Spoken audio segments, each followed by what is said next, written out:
esse tema tão importante, tão intrigante, tão desafiador, que é confiar no nome do Senhor e confiar em Deus, né? A leitura base é o Salmo de número 37, que é um salmo atribuído a Davi.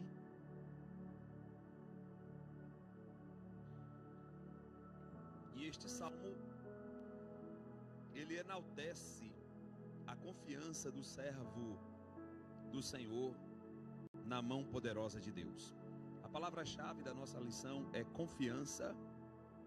E confiança quer dizer disposição espiritual pela qual o crente entrega sem reserva aos cuidados de Deus. O crente se entrega sem reserva aos cuidados de Deus. Eu diria que essa é uma das matérias mais difíceis de se aprender na escola da fé. A confiança no nome do Senhor. Essa é, sem dúvida nenhuma, uma das matérias mais difíceis para todo homem e mulher de Deus. Amém? Bom, o primeiro ponto da lição fala o que é a confiança em Deus. Definição.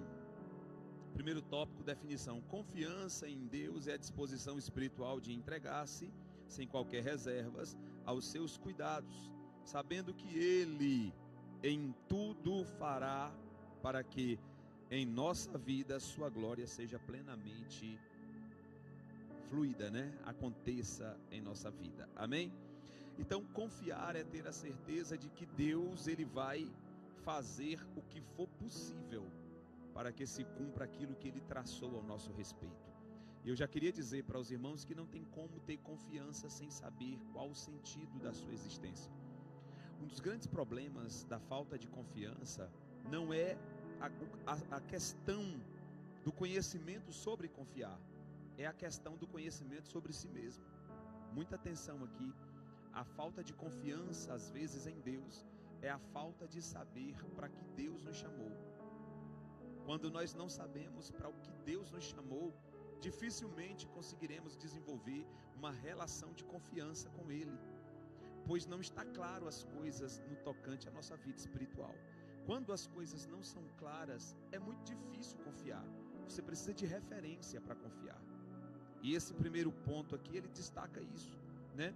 A definição é uma entrega sem reservas, sabendo que o Senhor fará por nós, né, aquilo que Ele tem para fazer como Pai. Mas como é que eu vou saber quem é Deus para mim e o que eu tenho que fazer para Deus para que eu possa confiar? Esse é o grande desafio nosso. Amém? Então não é só saber sobre o que é confiança, mas é saber qual é a minha função. Enquanto eu não sei qual é a minha função, eu não sei confiar em Deus. Lembrem-se dos dois filhos. Um pediu a herança, foi embora. O outro ficou. O outro administrava tudo do pai, mas nunca desfrutou. Não tem como confiar sem desfrutar. Amém? Ponto 2. Confiança em Deus como disciplina teológica. Aí entra a ideia do Salmo. O Salmo de número 37, que é um salmo atribuído a Davi. Davi convoca os habitantes da terra para fazerem o bem e confiarem no Senhor, para verdadeiramente ser alimentado pelo Senhor. Olha o verso de número 4, que é muito conhecido de todos nós, citado em aniversários, né? Em eventos específicos, né? 37:4, quem não conhece? Deleita-te também no, e Ele concederá o que deseja. Uau! Então Deus vai conceder o que deseja o meu coração? Cuidado. A primeira frase do versículo é uma proposta. Deleita-te no. A palavra deleitar-se no hebraico dá a ideia de deitar sobre uma relva, deitar e aguardar. Aguardar confiante. É como quem aguarda a promessa de quem viajou com a certeza de que um dia voltará.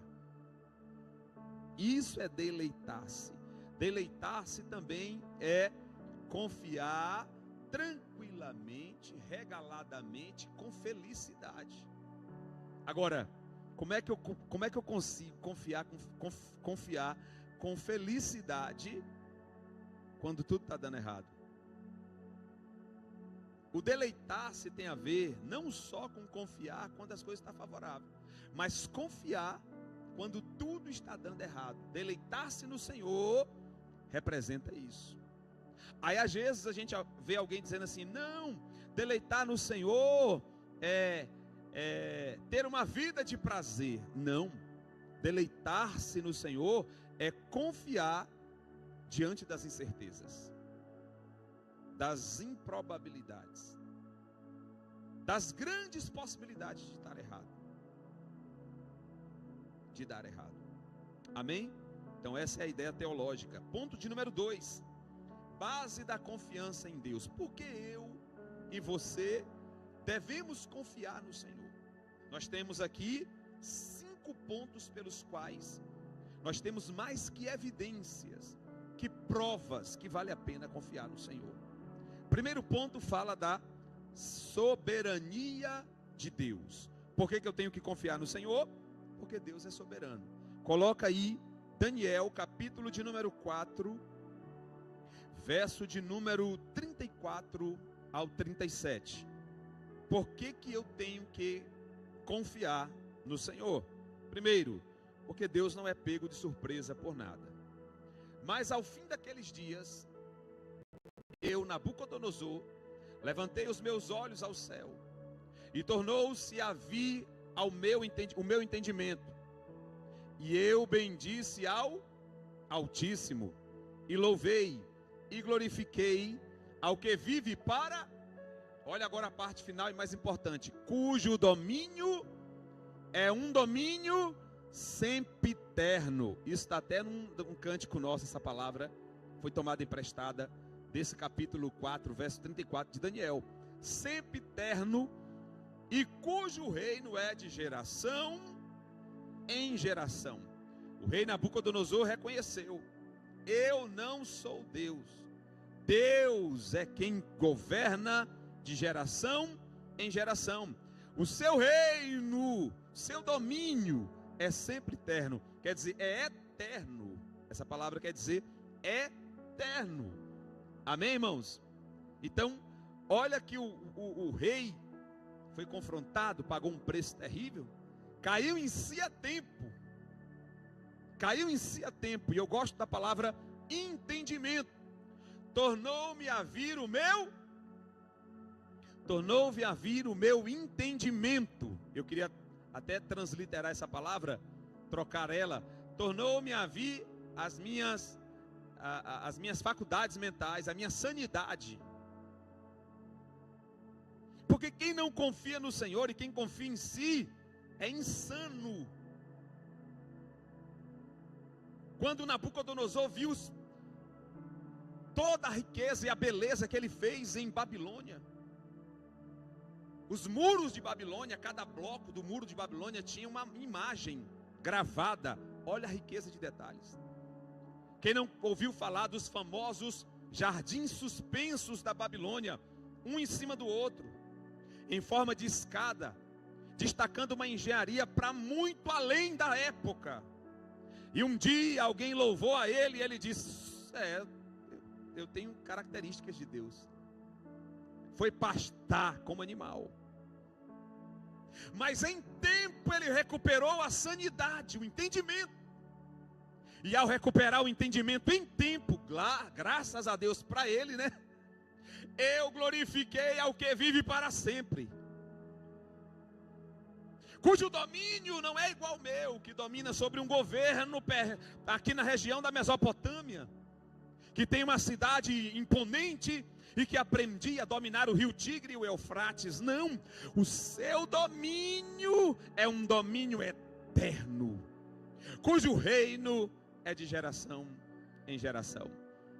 Quando este homem está dizendo, o reino dele é de geração em geração, esse homem está dizendo: o meu reino passa, o meu tempo passa, minha vida passa, essas riquezas passam, a estrutura passa, todo o feito de um homem um dia passa, mas Deus é para sempre Senhor e domina sobre todas as coisas. Diga comigo a palavra domínio, ou dono, quer dizer, vem de Adonai. E Adonai, que quer dizer Senhor, também quer dizer dono. Só domina quem é dono. Imagina quem domina geração em geração. Então Deus, ele é soberano. Diga comigo, soberano. É um dos atributos da natureza de Deus, a soberania. Ele é sobre todas as coisas. Nada surpreende a Deus. Nada pega Deus de surpresa. Nada é poderoso o suficiente para poder dar um choque em Deus. Apesar desse Deus soberano dizer que às vezes se surpreende, para mostrar o quanto é importante a gente tomar atitudes nobres. Ele não se surpreende com nada. Ele não se surpreende com nada. Mas a Bíblia diz que quando um de nós, olha só, quando um de nós renuncia a nossa carne, a nós mesmos, o Senhor se alegra de nós. Ora, se Deus é soberano, logo Ele sabe de tudo. Se Ele sabe de tudo, nada o surpreende. Como é então que Ele pode se entristecer ou se alegrar? Diga comigo, Deus está querendo se comunicar. Está querendo mostrar para nós que existem posições que o engrandecem e existem posições que o envergonham. Amém, irmãos? Então Deus é soberano. Ponto de número 2. Deus é sábio. A sabedoria de Deus. Coloque Efésios, capítulo 3 e verso de número 10. Deus é um Deus, na verdade, a sabedoria é filha de Deus. A sabedoria é filha de Deus.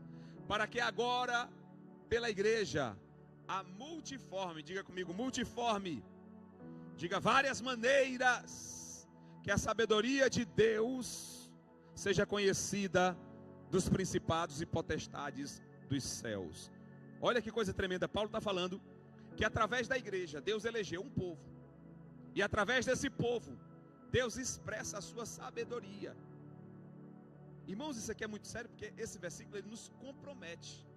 Se nós analisarmos os versos anteriores, coloca os versos anteriores, por favor, deste mesmo capítulo, coloca por favor, os versos anteriores, olha aí, a mim, no mínimo, o mínimo de todos os santos, me foi dada, eu preciso que você troque essa tradução, troca essa tradução, quando o presidente vier, você bota ela, bota a minha ACF aí, aqui é ARC, agora é CF, a mim, o mínimo de todos os santos, me foi dada esta graça, de anunciar entre os gentios, por meio do evangelho, as riquezas incompreensíveis de Cristo. Aí agora ele continua, próximo. A demonstrar a todos qual seja a comunhão do mistério. Diga, mistério.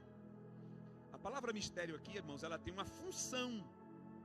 Qual é a função da palavra mistério? Denunciar o tempo da igreja na terra. Mistério aqui é uma referência à igreja. Por quê, pastor? Porque não tem nenhuma profecia no Antigo Testamento sobre igreja. Então os profetas não viram esse momento aqui. Os profetas não viram a funcionalidade da igreja, o corpo de Cristo representado pela igreja. Os profetas não viram o arrebatamento da igreja. Isso é um assunto peculiar do Novo Testamento a partir de Jesus. E aí Paulo diz assim, é um mistério, porque até então não foi revelado, mas agora é revelado em nós. E esse mistério ele é tão poderoso, olha aí, que desde os séculos esteve oculto em Deus, e que tudo criou por meio de Jesus Cristo. Seguindo, próximo. Para que agora, para que quando? Agora. O tempo é já, o tempo é agora. Ei, o meu tempo é agora. Eu vou despertar você nessa noite. O seu tempo, amado irmão que está na live, é agora. Talvez não tenha outro tempo, outra oportunidade. O meu tempo é agora. E eu decido como utilizá-lo, ou ser utilizado por Ele, ou me deixar ser usado por Deus durante esse curto espaço de tempo. Eu preciso tomar muito cuidado com isso. Esse tempo que Paulo está tratando aqui, agora, é um tempo que vai acabar. Quando, pastor? Quando a igreja for arrebatada. A trombeta vai soar. Nosso tempo da igreja vai terminar na terra. Começará a grande tribulação depois do tempo da igreja. Então Paulo está dizendo com precisão, agora, diga comigo, agora, advérbio de tempo. Paulo está dizendo o quê? Paulo está dizendo, olha, tudo passa e passa rápido. Daqui a pouco eu estou gagá, se Jesus não voltar. Eu estava agora vendo umas fotos, agora à tarde, vendo umas fotos de jovem, cheio de vida, mais magro, tinha mais cabelo na cabeça. E aí você vai ficando meio torto, meio gordo, mais feio, mais inchado, mais fraco, mais limitado. E parece que foi ontem. Parece que foi ontem. Não é assim? Gente, parece que a gente dormiu. É aquele videozinho que está rolando nas redes sociais aí da veinha. Acordei aos 80 anos e olhei para trás o que eu não fiz. Porque o tempo é... Meu Deus, dá para pregar só sobre isso aqui. O tempo é agora. E a maior irresponsabilidade de um ser humano é viver como se o agora não fosse tão importante, ou fosse negociável, ou fosse adiável. Perguntaram ao grande sábio Dalai Lama, um repórter, isso ficou registrado em livros. Um repórter perguntou a Dalai Lama, defina a humanidade com uma palavra. Ele disse, ignorância. Aí o repórter não se aguentou, obviamente, explique, como assim ignorância? E o sábio disse, os homens vivem como se não fossem morrer, morrem como se não tivessem vivido, e passam toda a sua vida em busca de resultados e riquezas, e depois gastam esses resultados e riquezas para recuperar a saúde perdida na busca dos resultados e das riquezas.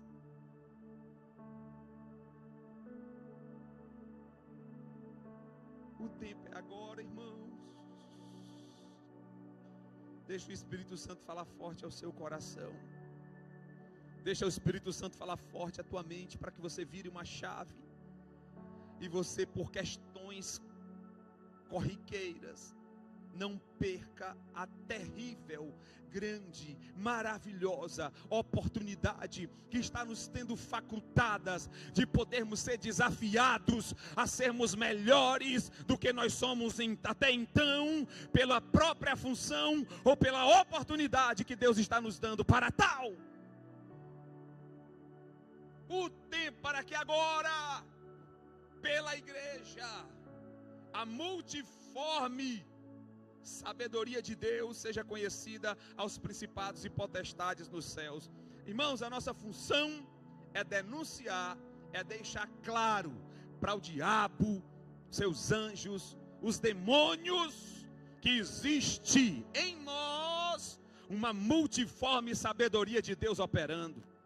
O que é isso, pastor? Alguém vem contra mim, me afronta, me enfrenta, calunia. Os demônios diz, ele vai reagir, vai botar tudo em xeque, vai perder a função, vai se quebrar. A aposta está lançada. Aí o Espírito começa a ministrar a multiforme sabedoria. E você, sem ter nem condição e conhecimento de saber que tinha tamanha condição ou tamanha habilidade, começa a agir de maneira diferente. o esperado não acontece. Uma reação grosseira, grotesca. A sabedoria de Deus se manifesta, a igreja é edificada, e os demônios e principados dos céus e do ar reconhecem e têm que bater em retirada. Agora, quando essa multiforme sabedoria de Deus não é bem canalizada por aqueles que foram chamados para transmiti-la, aí bagunça tudo. Amém? Peça comigo nessa noite: Deus, o Senhor que é o dono da sabedoria, é o Pai da sabedoria, me dê sabedoria. Porque a função da igreja não é ser sábio para si mesmo. A função da igreja é ser sábio para manifestar esse reino de Deus aos outros e para destronar os demônios que estão apostando na nossa derrota. Amém, irmãos? Isso é muito forte, irmãos. Isso é muito sério. É muito sério. Eu vejo o sábio Salomão assentado no seu trono, julgando as causas do povo e chegando às duas mulheres. E uma trama é lançada diante do rei. Isso aqui dá outra pregação, viu? Olha que forte. A mãe deita sobre o seu filho. A mãe matou o que gerou. Quem mata o que gera vai querer tomar o do outro.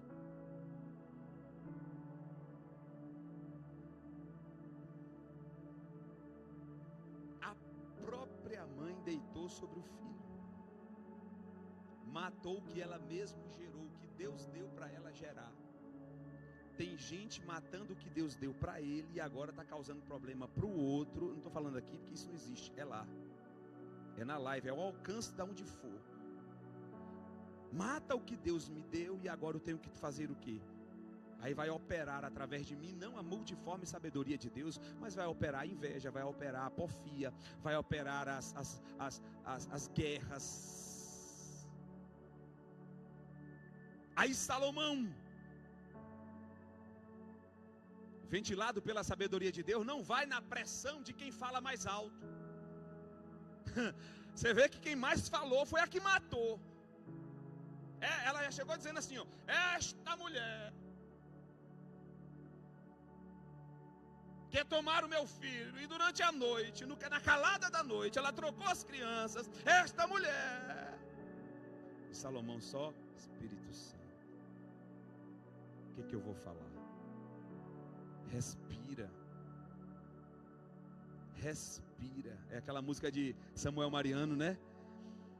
Puxa forte, respira, calma. Toda resposta dada no calor do momento será uma resposta inconveniente e será uma resposta carregada de consequências não desejadas. Toda resposta dada no calor, não dê não dê. Passe de besta, passe de fraco, passe de mané, passe de bobona. Deixa passar, liga não. Daqui a pouco o vento faz uma curva e Deus mostra todas as coisas. Deus faz fluir a sabedoria dele. Deus traz às claras o que está oculto e o nome dele é glorificado. Amém, irmãos? Então Deus, ele é um Deus sábio, por isso eu tenho que confiar.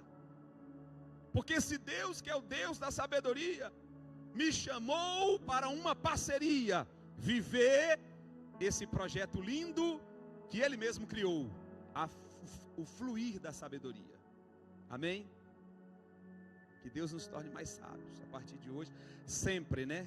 Deus nos dê mais sabedoria para discernir. Diga comigo, sabedoria é a capacidade de discernir entre momentos, intenções e ações. Bora anotar essa? Essa vale a pena, Rosa. Sabedoria é a capacidade de discernir entre momentos, intenções, que é difícil demais, e ações, que aí está mais claro. Sabedoria é a capacidade de discernir entre momentos, vírgula, intenções e ações. Tem ação que parece ser boa, mas é má. Tem que ter sabedoria. Tem intenção que é carregada de boas intenções, né? Já dizendo tudo.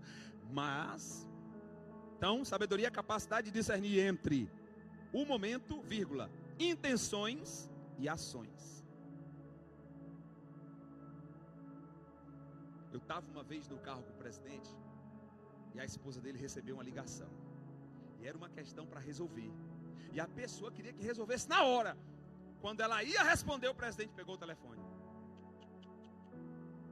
Você vai responder daqui a 2 dias. Digita aí. Daqui a 2 dias eu volto a falar desse assunto. Eu peguei aquilo, ó.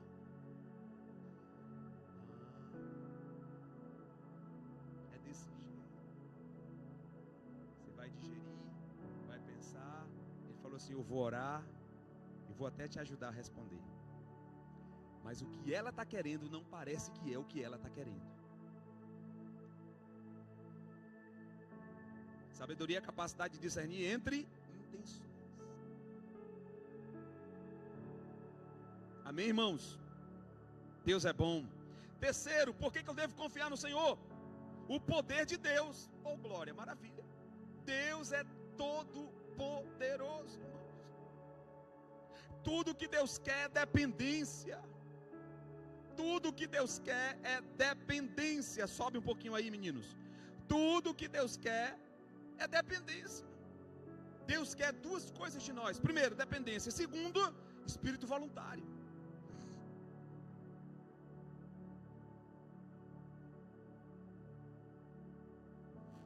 Deus te dê sabedoria. Eu falei uma coisa querendo dizer outra. Mas não foi intencional, não.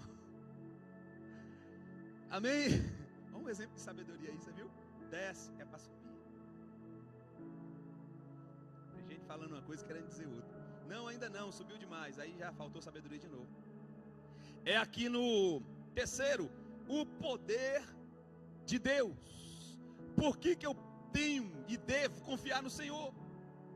Confiamos em Deus porque Ele pode todas as...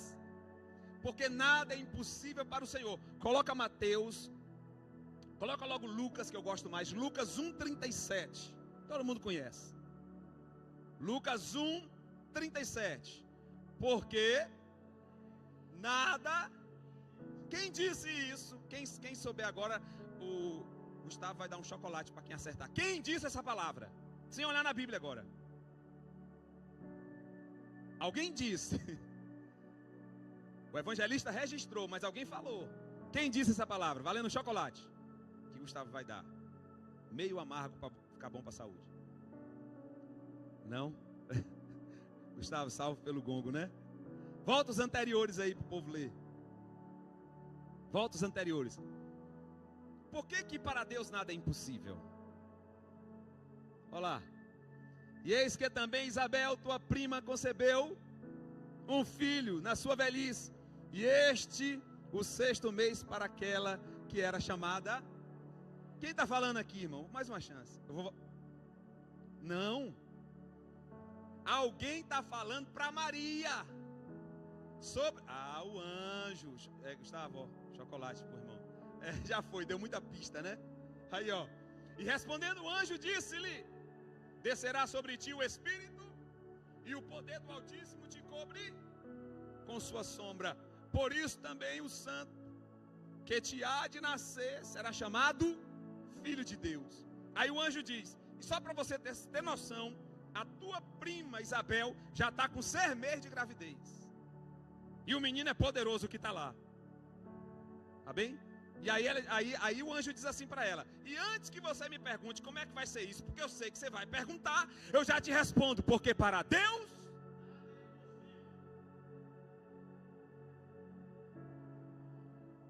Não é forte demais isso, irmão?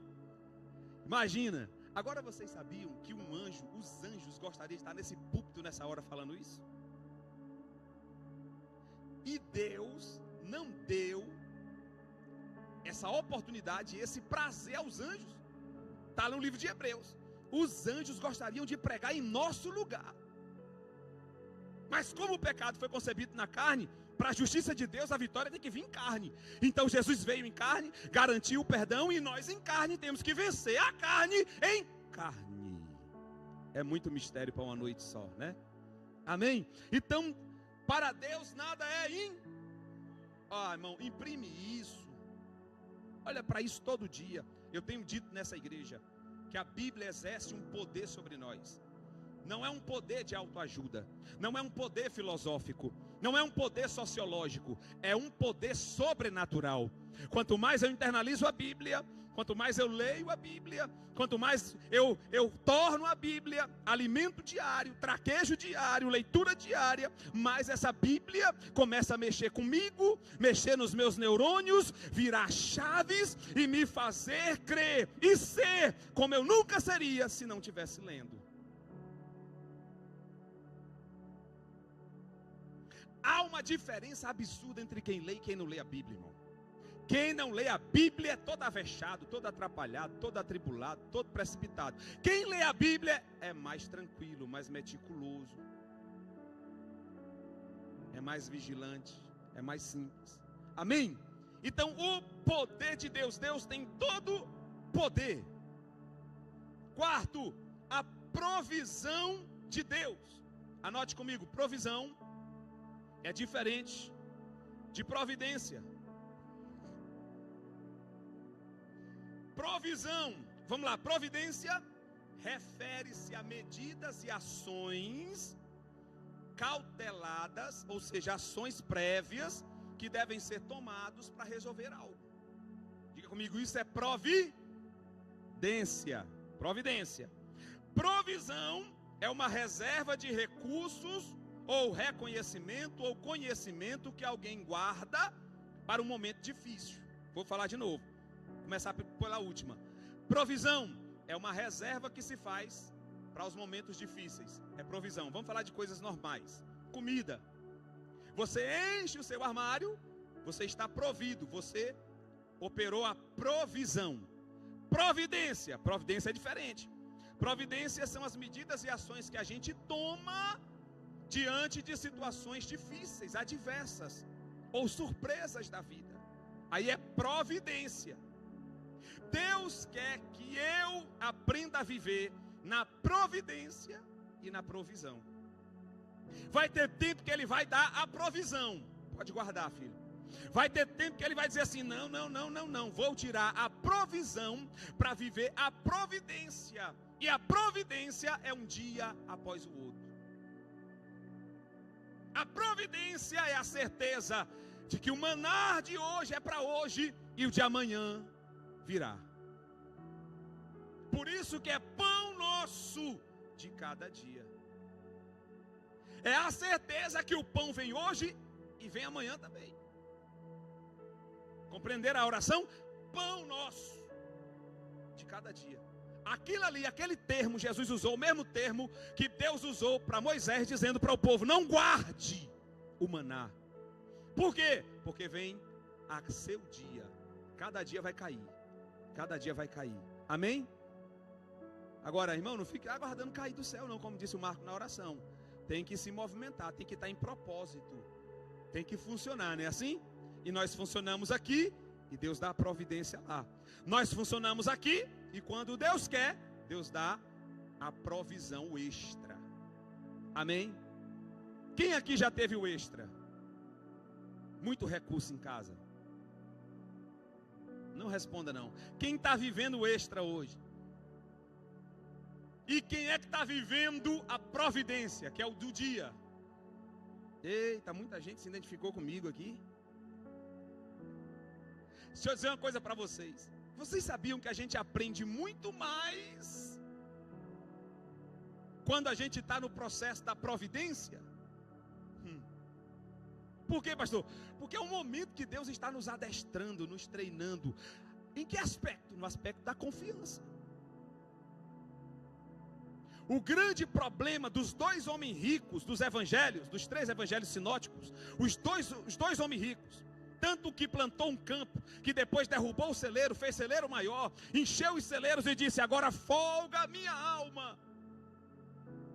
Esse é o primeiro homem rico. O segundo homem rico é lá o do Lázaro, que se regalava e comia e banqueteava-se todos os dias, dava festa, o homem era forte, era banquete todo dia. O segundo homem se vestia de púrpura, veste real, linho fino, veste sacerdotal. Não era qualquer pessoa. Os dois homens tinham um grande problema. Qual era? Deixaram de confiar no Senhor.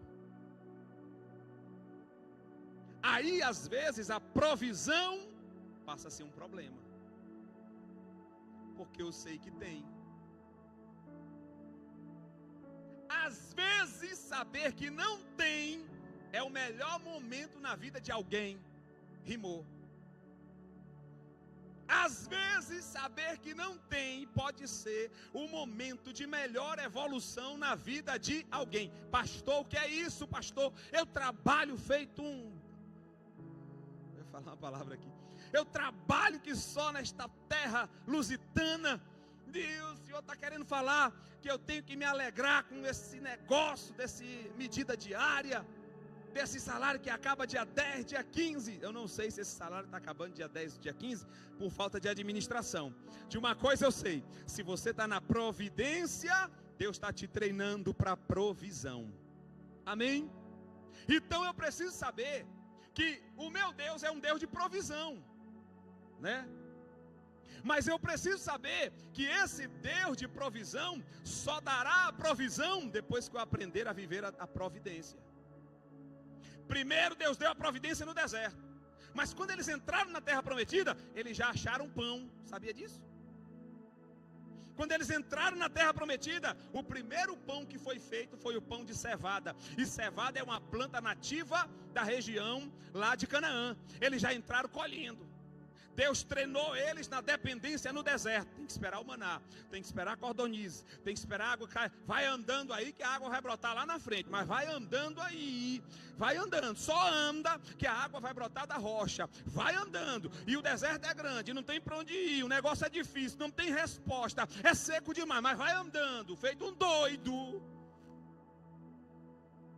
É aprendendo com a providência. Por quê, pastor? Porque vai chegar a provisão. Eu não quero ser franciscano para pregar sofrimento para você a vida toda. Vai passar esse momento de providência e vai chegar o momento do Deus da provisão.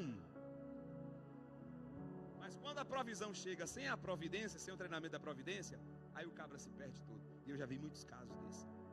Pessoas que deram uma volta, conseguiram o êxito e largaram Jesus.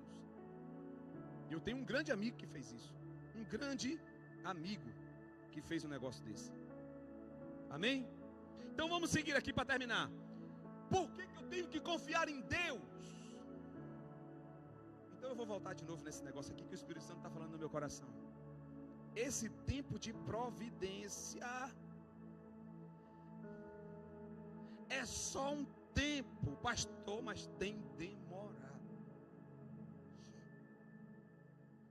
Mas a resposta da demora está relacionado ao não aprendizado. Quanto tempo era do Egito, de Sucote até Cades Barneia? Em viagem direta, 40 dias sem mulheres e crianças. 40 dias. Com mulheres e crianças, aquele povo ali levaria no máximo, estourando 6 meses para chegar na terra prometida. Demoraram quanto tempo? 40 anos. E o escritor aos Hebreus diz que eles deram voltas no deserto a ermo, porque não tinham entendido. Enquanto eu não entendo, eu não saio da providência. Toma, vai, eita. Só tem hoje, viu? Só tem hoje e é pouco. Meu Deus do céu. Aí no outro dia aparece de novo. E é pouco de novo. Aí depois aparece de novo. E é pouco de novo. Ô Senhor, isso não acaba. Claro que acaba. Eu não sou um pai que... Qual o filho que pedindo pão a um pai, ele daria uma pedra? Eu não sou esse pai. Qual o filho que pedindo um peixe ao pai, lhe daria uma serpente? Eu não sou esse pai. Eu quero dar provisão, mas eu preciso do treinamento. Termina logo ele. Tem um ditado de um certo empreendedor que ele diz assim: se tu for errar, erra ligeiro, para aprender logo e já passar para o próximo nível. Porque tem gente que erra devagar. Aí passa um ano errando. Passa 2 anos, 5 anos errando. Não termina o negócio. E aí parece que esse Deus que se prega em altares como esse Deus que a Bíblia revela e demonstra, parece que ele não é real. Amém, irmãos? Se esse cara assim mais pesou um pouco, foi. Vamos lá. Então nosso Deus é um Deus de provisão. Coloca aí, por favor, Gênesis 45, 7. Pelo que Deus me enviou diante de vós, para conservar, eita Jesus, a vossa sucessão na terra, e para guardar-vos por um grande, eita texto forte, prega irmãos, esses textos aqui é para a gente pregar, é na quinta-feira aqui, quebrar tudo aqui, jogar esse altar para lá e quebrar tudo. Quinta-feira aqui eu não quero ninguém assim não, porque isso aqui é comigo, é eu que fico, isso aqui é eu, vocês não. Quinta-feira aqui que a missionária for pregar, dá um chute nesse copo. Tô brincando, gente. Quinta-feira quando for pregar aqui, é esse tipo de texto aí, ó. Olha o texto. Pelo que Deus me enviou adiante para conservar a vossa vida, a vossa sucessão, aonde? E para guardar-vos em vida por um grande, meu Deus, pergunto de novo, quem é que está falando aí? Quem? Agora sim. Deus pegou o Zé, esbagaçou o Zé, moeu o Zé, judiou do Zé, prendeu o Zé, jogou o Zé na cisterna, prendeu o Zé, acusaram o Zé. Que acusação terrível, né? Uma acusação de assédio sem ser assédio. E é uma das acusações mais indefensáveis que existem. E agora votou-se uma lei no Brasil chamada lei da misoginia. Se uma mulher simplesmente cismar da cara de um homem e disser que ele deu em cima dela e assediou ela, este homem pode ser preso por 8 dias. Durante os 8 dias ele vai ficar trancado, aguardando investigações. Leia a lei, eu fui ler a lei. Sem direito à resposta durante 8 dias, até as investigações se findarem. E dependendo da acusação, mesmo que não tenha as evidências, ele vai ter que pagar um monte de coisa. Foi aprovado agora. Faz o L. Foi aprovado agora. E quem votou em maioria foi esse povo. Então, observe bem, preste bem atenção aqui. E eu vou contar uma agora para vocês. O doutor, como é o nome dele? O doutor Bragança, não sei o que, José Luiz de Bragança. Ele é um homem muito conhecido nas redes sociais. Ele é um grande jurista, um grande advogado. Ele conta que pegou um caso de um rapaz que uma jovem o acusou dentro de um mercado. Ele se passou por esse mercado por ela 2 vezes. A primeira vez ele passou na entrada pelo corredor. Na segunda vez ele foi pegar algo na mesma prateleira que ela estava pegando dentro do mercado. Ela saiu gritando, correndo, dizendo que ele estava tentando pegar ela. Ele foi preso imediatamente. O mercado não queria liberar as câmeras porque envolvia um monte de coisa. Os mercados segurou as câmeras aguardando a liminar do juiz. Enquanto isso ele foi preso, já tomou uma surra na mesma noite. Porque quando a polícia chega com esse perfil dentro da prisão, ele diz assim, ó, esse aí é namorador. Aí os meninos dizem, ih, rapaz, bota pra cá.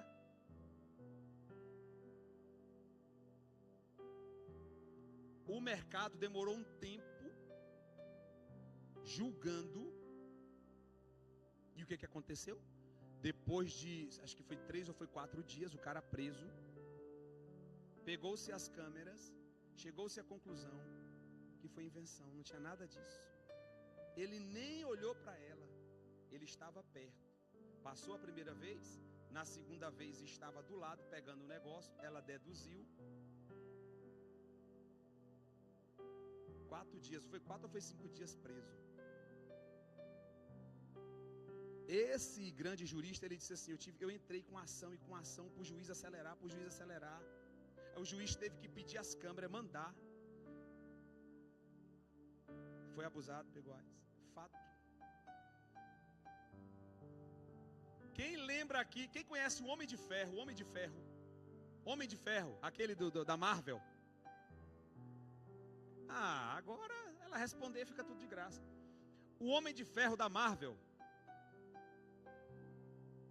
a esposa do Homem de Ferro da Marvel, antes dele ser o Homem de Ferro, como é o nome dele, Alan? Como é, Gustavo? É famoso demais. Downey Jr., Robert Downey Jr., acho que é esse mesmo. Sabe o que aconteceu com esse rapaz? A mulher dele se bateu em casa, bateu na cabeça, bateu na perna. Ele terminou. Ela foi para a polícia, entregou ele já estava começando a destacar-se em Hollywood. Você sabe que a justiça vai mais forte ainda. Bafaram o cara, expor o cara na mídia. Foi terrível, arrebentaram a vida dele, quase destruíram a vida dele. O cara estava em depressão. A história dele é top, porque ele saiu de depressão para ser o protagonista da Marvel, o Homem de Ferro. Levou-se muito tempo de julgamentos para provar que não foi verdade. Só que quem é que recupera os anos da vida daquele cara? Porque alguém interpretou algo.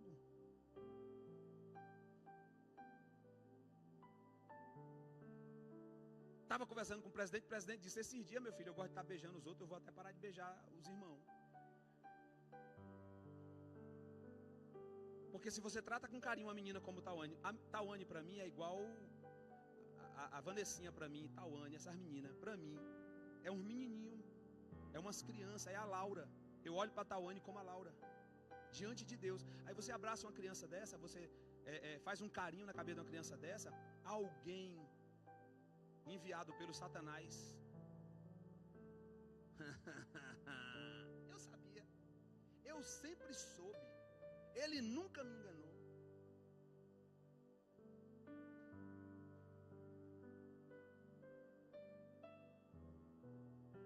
E vocês sabem o que é o pior? Às vezes não dá direito à defesa, está rolando.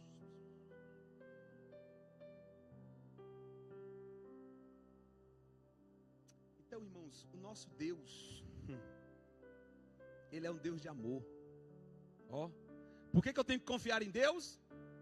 Porque Ele é um Deus que ama. E por que Ele ama? Porque Ele é Pai. Ele é Pai, Ele ama e Ele cuida. Amém? Deus é bom. Coloca para nós aí Isaías 49, 13. Bota primeiro Romanos 5:5, que é mais rápido. Romanos 5:5. Todos os atos de Deus. E a esperança não traz, porquanto o amor de Deus está derramado em vossos, pelo Espírito Santo que nos foi dado. Então, a esperança não traz confusão. Eu não estou vendo, mas eu estou esperando. Isso é fé, né? Eu não estou vendo, mas eu estou esperando. E quem está esperando e sabe em quem está esperando, não fica causando confusão. Não fica querendo antecipar as coisas. Não fica querendo prever as coisas. Não fica querendo falar antes da hora. Eu espero. Eu tenho uma esperança que me livra das confusões da minha própria mente. Porque a mente da gente é um negócio terrível. A mente da gente começa a produzir um monte de informações que às vezes contrariam a fé, contrariam a posição de um servo de Deus. E aí, eu preciso ter uma esperança aguçada, uma certeza aguçada. Que o Senhor coloque certeza no coração de crente aqui nessa noite. Que o Senhor irradie coração de crente aqui nessa noite, de uma certeza de que o Senhor é fiel, de que o Senhor vai cumprir, o Senhor não abandona, o Senhor ama, o Senhor é Pai. Que você seja irradiado nessa noite de uma certeza de que as coisas vão dar certo. Vai dar certo. Tome posse dessa certeza nessa noite. Seja repreendido todo espírito de confusão, de perturbação de mente, de justificativas descabidas, e que haja certeza, esperança, porquanto Deus é amor. E o propósito de Deus é derramar esse amor entre nós. Amém, irmãos? Eu sinto o Espírito Santo de Deus aqui nessa noite. Volta lá. Deus é amor. Então eu tenho que confiar em Deus. Bota os 4 pontos de novo aí, os 4 pontos. Eu tenho que confiar em Deus. Primeiro ponto. Quem lembra? Eu tenho que confiar em Deus porque Deus é soberano. Tudo está no controle dele. Eu tenho que confiar em Deus porque Deus é o Pai da sabedoria, que é um Deus sábio. Eu tenho que confiar em Deus porque Deus tem todo o poder. Ei, sobre o poder de Deus, não se defenda, deixa Deus defender. Eu tenho que confiar em Deus porque Deus é o Deus da provisão. Opera com a providência, mas o objetivo é dar provisão. Deus da provisão.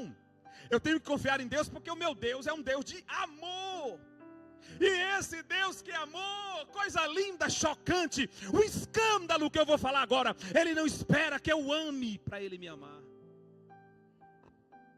É um escândalo isso. Paulo chama isso de escândalo da graça. Fazer sem esperar nada, sabendo que não tem nada para dar. Ele não espera que eu ame para Ele me amar. O evangelista Mateus disse: não fostes vós que escolhestes a mim, mas eu vos escolhi e vos nomeei para que vades e dei fruto, e o vosso fruto permaneça para sempre. O próprio evangelho de João diz: Ele nos amou primeiro. Deus é amor. Próximo, exemplos de confiança em Deus. Lá vem os brutos, lá vem os brabo, lá vem os fortes, os caras diferenciados. Carne igual nós, mas diferente aqui, ó. Olha aí o primeiro deles, Abraão. Era o crente Abraão tão confiante no Senhor, que mesmo diante da desesperança, cultivava esperança em Deus. Irmão, vou dizer uma coisa para você: tem que ser muito confiante, tem que saber, tem que discernir com muita profundidade e propriedade a voz de quem falou com você, para ver uma véia toda murcha, e ele já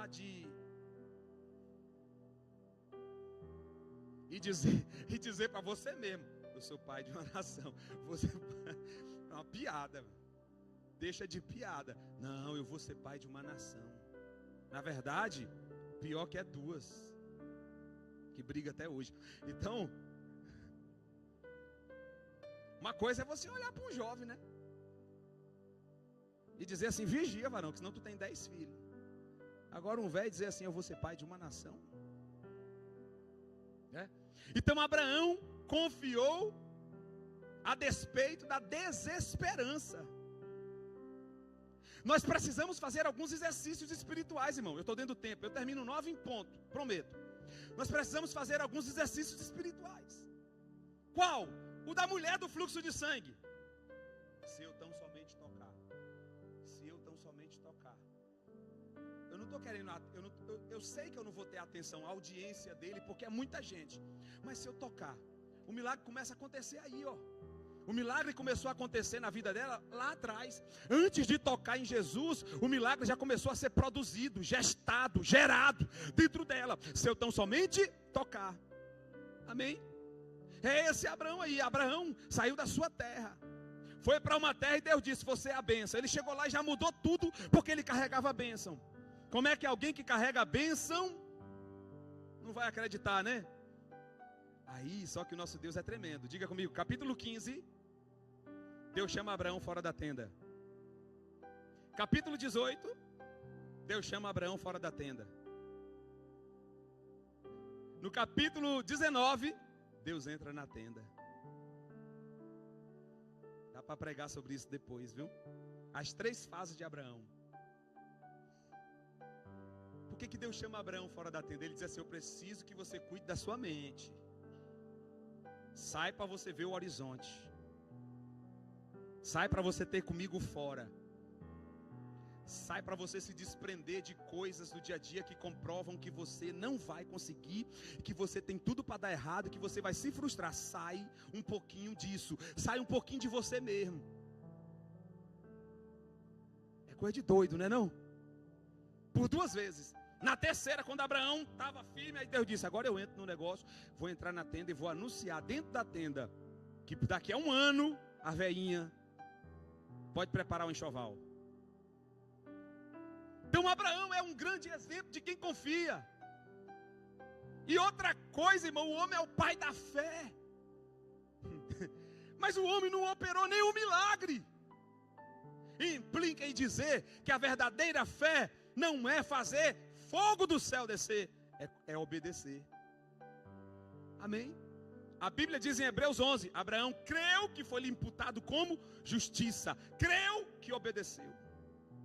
Agora olha aí Jó, outro que é fora da curva, não vou nem falar dele. Esse aí é vontade de chorar. No auge das provações, demonstra o patriarca Jó que a sua confiança em Deus continuava. Foi o texto que quem leu domingo aqui, alguém leu ele, não foi? Foi o pastor Bispo. Olha, eu sou ligado no culto. Foi o Bispo, não foi? 19, 25 de Jó. Pois para Deus então esse Jó aqui é outro doido. Aí alguém diz assim, pastor, mas o Jó, você viu que ele ficou ali amaldiçoando o dia e tal. Não, o Jó, ele demonstrou humanidade. O teste com o diabo era se ele blasfemava. Porque se você também quiser que Jó não diga nada, aí fica difícil, nem eu acredito nele, né? Então o teste era se ele blasfemava. O outro fora da curva, Paulo. Apesar de enfrentar tantas dificuldades em seu ministério, Paulo possuía uma confiança singular naquele que tudo realiza e opera. E Paulo é pior do que esses outros. Por que Paulo é pior? Porque Paulo estava convicto de quê? De que ele tinha que perder a vida dele para ganhar a coroa. Esse foi mais longe, ele foi mais longe. Entendeu? Ele chegou a dizer na carta aos Efésios, quando estava preso em Roma, prestes à sua execução, ele disse assim, eu estou prestes a ser oferecido como libação. Sabe o que é a libação? É o cordeiro cortado o pescoço no meio sobre o altar. Eu estou prestes a ser oferecido como libação ao Senhor.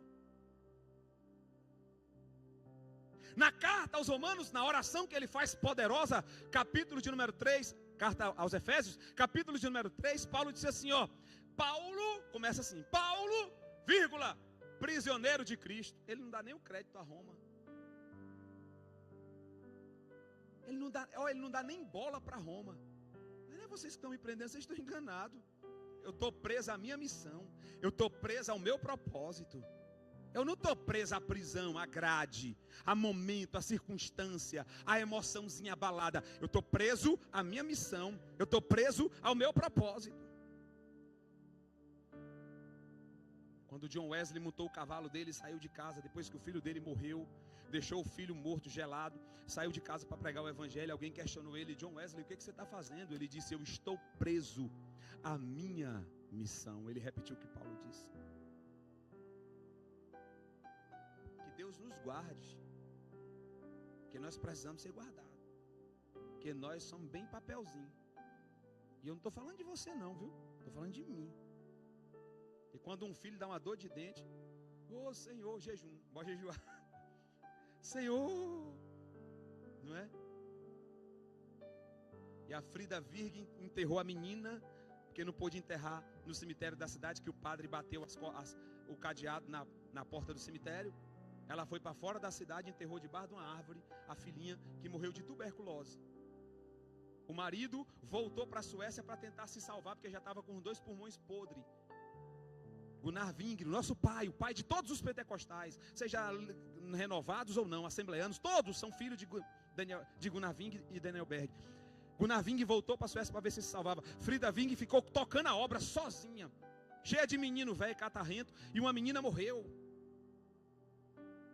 E na mesma noite que ela enterrou a filha dela, ela pregou um culto em praça pública, com autoridade, e dizendo, Jesus salva, cura, batiza e leva para o céu.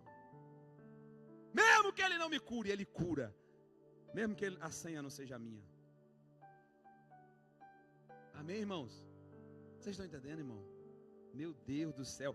Então só tem homem fora da curva. Vamos nos colocar de pé. Que eu já apanhei, foi muito hoje. Para mim já chega. Agora só um aipim cozido. Aleluia, Jesus. É que eu já estou profetizando a saída da providência para a provisão. Amém? Eu quero profetizar. Essa palavra veio do céu para você. Você vai sair da providência diária para a provisão. Pastor, o senhor está dizendo por que isso?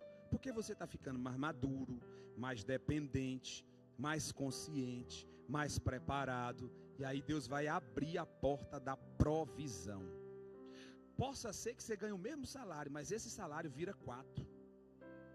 No mundo espiritual ele vira 4, porque chegou o tempo da provisão. Na providência você compra um saco de pão, o pão parece que murcha dentro do saco. Na provisão você compra um saco de pão, ele dá para 2 dias, no terceiro dia você ainda faz torrada. Receba aí, está chegando o tempo da provisão.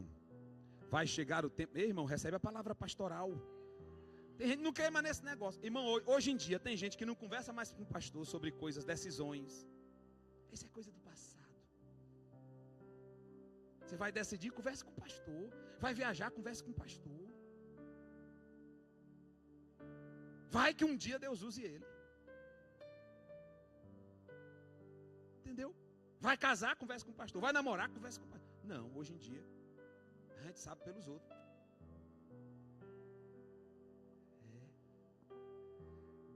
Tudo que eu falava na minha congregação, eu ia lá, pastorzão, entendeu?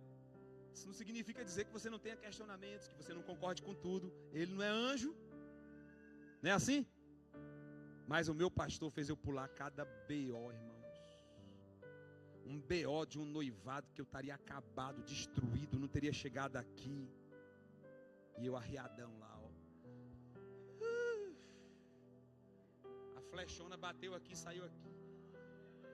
Eu já andava torto com a... Calma, meu amor, calma, meu amor. Calma, calma. Foi livramento. Tá vendo? Vamos orar. Senhor, obrigado, Pai. Obrigado, Senhor, pela Tua palavra. O Senhor me guarde, Senhor, deste culto nessa noite. Senhor, abençoa os Teus filhos que vieram cultuar. Abençoa os Teus filhos que vieram Te adorar, Pai. Senhor, revela-te para os Teus filhos, Senhor, como Deus de provisão e de providência, como Deus de amor, como Deus soberano, como Deus que tudo pode, como Deus que é Pai, que cuida.